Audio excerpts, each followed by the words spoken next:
I remember the first book I attempted to write. I was 13. My parents gifted me a laptop and I typed away. I wrote for days, sharing the secrets of my characters and making them come alive. Then my laptop crashed and I lost the story forever. It was like my characters never existed. Their stories never made public. From that young age, I knew two things. I was born to be a storyteller and I wanted my stories to be told. Whenever I wrote, I healed. One story I've shared is my story of being an American-born woman who underwent female genital cutting, FGC, in India when I was 7 years old. I've been telling this story for years now, in different formats geared towards different audiences. Yet my talking about it made things difficult for my parents. How could I have known that their fellow community members would ask them, "Why does your daughter feel the need to air dirty laundry in public?" Or that conservative news outlets would seize upon my experience and say, "See, look what happens when we let Muslims into the United States."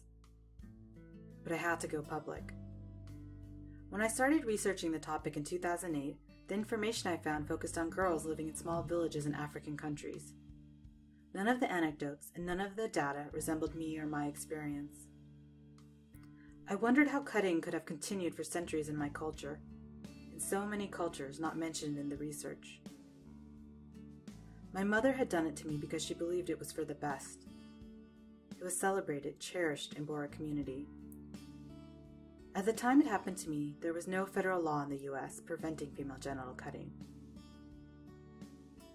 Today, I help women tell their own stories of FGC. Some have spoken of the pain, hurt, chaos. No stories are identical. Whether they've shared their stories publicly, their names listed or anonymously, I have found that as it was for me, it is true for them. They are healing and helping others find the strength to share their own experiences with cutting.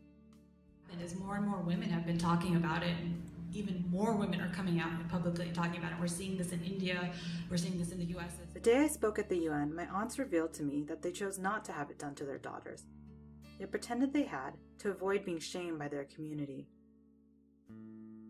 In silence, there is isolation, a sense that FGC doesn't exist or isn't a problem. Storytelling shatters that silence.